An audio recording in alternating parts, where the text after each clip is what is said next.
Bienvenidos. Hoy nos metemos de lleno en una situación, la verdad, bastante frustrante en la Fórmula 1.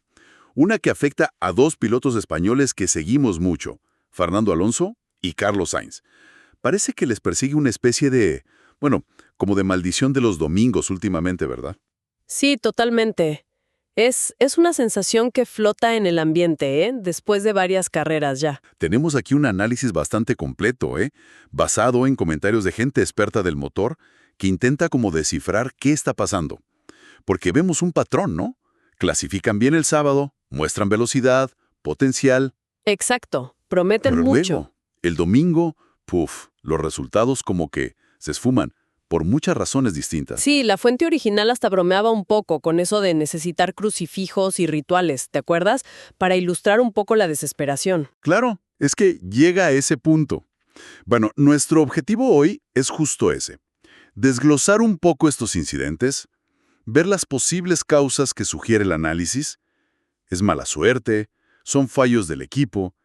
¿Decisiones de estrategia, quizás? O una mezcla de todo, probablemente. Y entender el impacto en sus temporadas, porque este material sugiere que, para ellos, manejar las cosas operativas del equipo es casi tan importante como pilotar. Sin duda. Vamos a meternos a fondo en esto. Venga, empecemos por esa idea, la de la maldición compartida.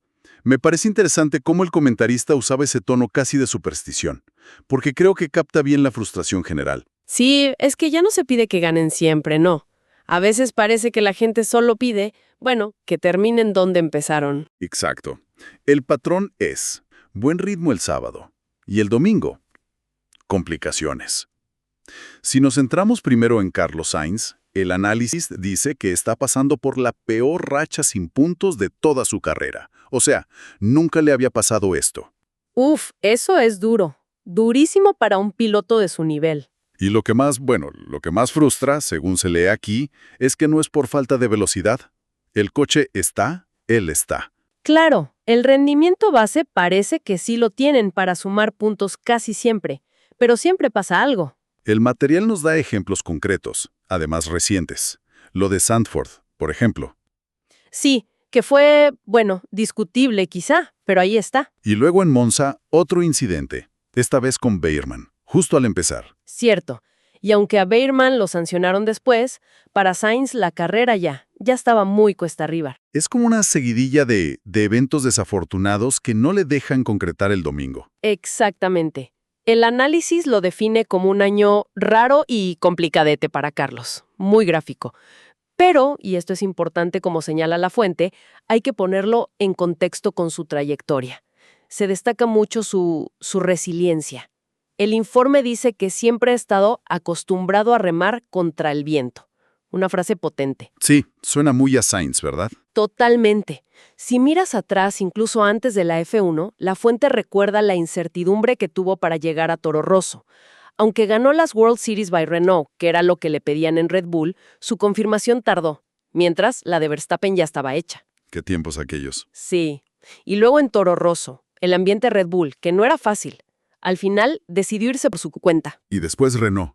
El análisis los llama años grises. Sí, un equipo de mitad de tabla que tampoco luchó a muerte por retenerle, según se entiende aquí. Y de ahí a McLaren, que curiosamente venían de ser novenos. Estaban bastante abajo. Exacto. Pero fue allí, argumenta la fuente, donde vimos una metamorfosis. Empezó a hacer podios, vimos al mejor Carlos, ¿no? Y eso le abrió la puerta de Ferrari. Y ahí se abre otro tema fascinante que explora el análisis. Esa encrucijada McLaren versus Ferrari. Dice que Sainz ha pensado muchas veces qué hubiera pasado si se quedaba en McLaren. Claro, viendo cómo está McLaren ahora, luchando arriba, es normal que lo piense. Quizás estaría peleando el mundial con ellos. Una posibilidad real. Sí, pero como bien dice la fuente, ¿quién le dice no a Ferrari? Es Ferrari, la historia, la mística. Imposible prácticamente. Curiosamente, el análisis sugiere que Ferrari, a su vez, quizá ahora valora más a Sainz, ahora que se ha ido. Como que se dieron cuenta de lo que perdieron. Puede ser, puede ser. Hay una anécdota en el material que lo ilustra genial, sobre el reconocimiento de los tifosi, la afición italiana. Pasó en Monza. Describe a una fan vestida de rojo esperando en el hotel de Leclerc y Hamilton. ¿Y qué pasó? Llevaba una pancarta que decía algo como: recordamos quién nos dio nuestra última victoria. Gracias, Carlos. ¡Wow! ¡Qué fuerte! Eso dice mucho. Muchísimo. Revela el cariño y el respeto que todavía le tienen muchos allí. Y la ironía, ¿no? En su peor racha de puntos, su valor parece altísimo. Es una anécdota muy, muy reveladora. Y hablando de momentos clave, el análisis también recuerda su victoria increíble en Australia este año. Uf, sí. Recién operado de apendicitis. Apenas 2 semanas después. Sí. Y el comentarista de La Fuente cree que esa hazaña como que no se valoró lo suficiente en su momento. ¿Ah, sí? Sí. Y parece que el propio Sainz tiene un poco esa sensación también. Fue algo heroico, la verdad, en condiciones físicas malísimas. Una demostración de garra tremenda. Y quizás se pasó página muy rápido. Otro ejemplo de esa resiliencia que decíamos. Una carrera marcada por la lucha, sí señor. Bueno, si cambiamos ahora a Fernando Alonso, el análisis nos pone delante una situación también compleja. Y un poco paradójica. Sí, lo de Alonso también tiene su miga. La paradoja es esta. Alonso le gana a Stroll en clasificación. Consistentemente, toda la temporada. Sí, el duelo en quali es bastante claro a favor de Fernando. Pero, al menos cuando se hizo este análisis, Stroll estaba por delante en puntos. Por poquito. 2 puntos, pero por delante. ¿Cómo se come eso? Bueno, el análisis apunta a un par de cosas. Una es la estrategia. Ajá. Sugiere que a veces, quizá, Alonso recibe la estrategia que resulta ser la peor, o la que se pensaba que era óptima, no funciona. Mientras que la alternativa, la del coche de atrás, sí funciona. Exacto. Se habla de una posible falta de osadía o flexibilidad en las estrategias para él en carrera. La fuente da ejemplos de estrategias concretas, o sea, carreras específicas.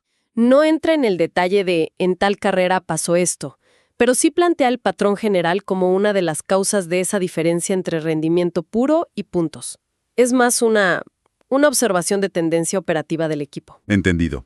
Y el otro factor clave que menciona el análisis es la fiabilidad.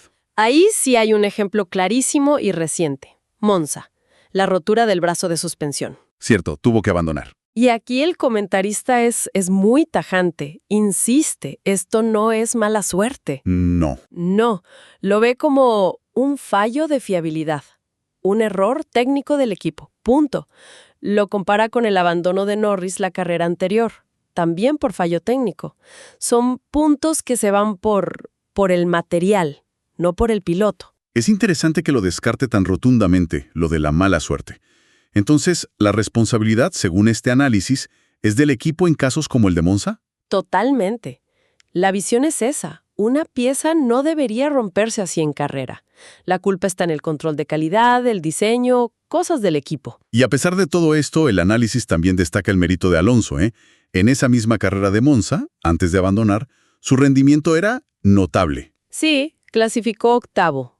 Una posición que, según la fuente, estaba por encima de lo que el coche daba en ese circuito. Decía que estaba donde no le llamaban. Buena frase. Y en carrera iba luchando por puntos a un ritmo mejor de lo que esperaban los propios ordenadores de Aston Martin. El esfuerzo para clasificar ahí ya fue tremendo, ¿no? Enorme. El análisis lo detalla. Quemó 3 juegos de blandos nuevos solo en Q1. 3. Porque no las tenía todas consigo para pasar. Madre mía. Y en Q3, a buscar rebufos como loco. Aprovechar la estela de otros coches en las rectas largas de Monza. Menciona una alianza mágica con Bortoleto en los libres para practicarlo. Sí, y como en la vuelta buena, siguió a Verstappen justo cuando Verstappen hacía la vuelta más rápida de la historia en velocidad media. ¡Qué locura! Poner todo ese esfuerzo, esa astucia. Exacto. Toda esa habilidad para sacar el máximo en quali y que luego el domingo se acabe por un fallo mecánico. Es muy frustrante. Normal que esté frustrado. De hecho, la fuente dice que Alonso, que suele ser cauto, ya empieza a soltar cositas. Como que se le nota la impaciencia con tanto problema. Tiene lógica. Y quizás, como dice el análisis, duele menos un fallo mecánico internamente que un error gordo de estrategia. Pero al final suma igual a la mala racha. Exacto, suma ceros. Y este foco en el equipo, más allá del piloto, nos lleva a otro ejemplo que usa Lafuente, para ilustrar cómo detalles técnicos u operativos afectan mucho. El caso de Williams en Monza. Ah, sí, muy interesante ese caso. Williams iba muy rápido el viernes en los libres. Parecían fuertes. Sí, daban buenas sensaciones. Pero el sábado en clasificación, problemas. ¿Qué pasó? El análisis explica que tenían problemas para calentar bien el neumático delantero. No solo la superficie, sino el núcleo, la carcasa. Necesitaban varias vueltas para ponerlo en temperatura óptima. Y eso en quali es casi imposible. No tienes tiempo. Claro, ahí vas a 1 o 2 vueltas lanzadas. Y Monza, con tanta recta y pocas curvas de carga, es malísimo para calentar ese núcleo.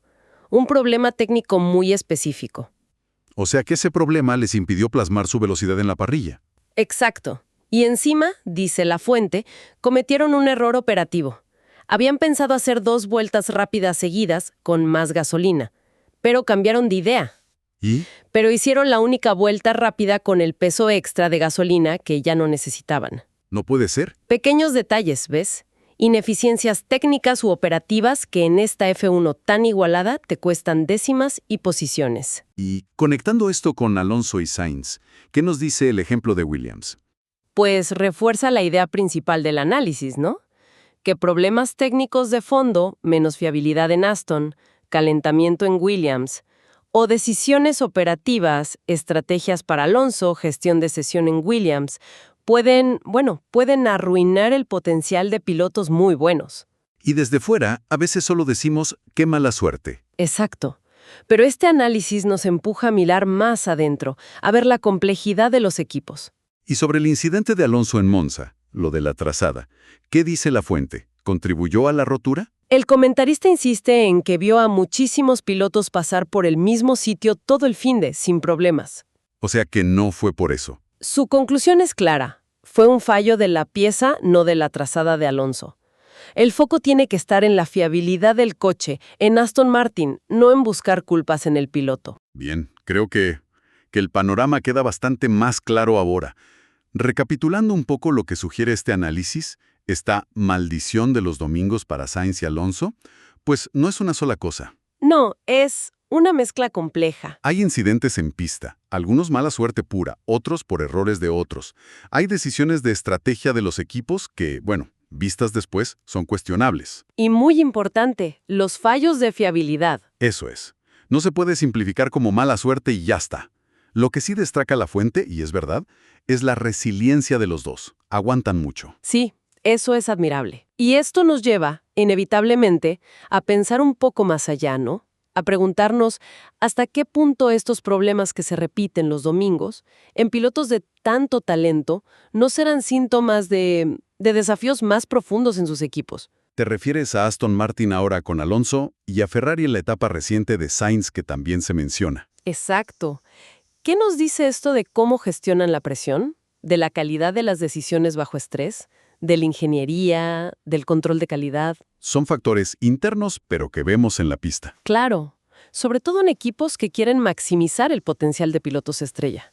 Quizá no es solo mala suerte individual, sino, áreas de mejora en las escuderías. Es algo para seguir observando, ¿no?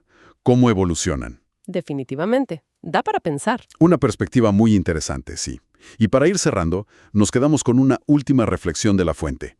Que las malas rachas, por definición, se acaban. Tienen un final. Esperemos que sí, por ellos y por la afición. Así que la esperanza es esa.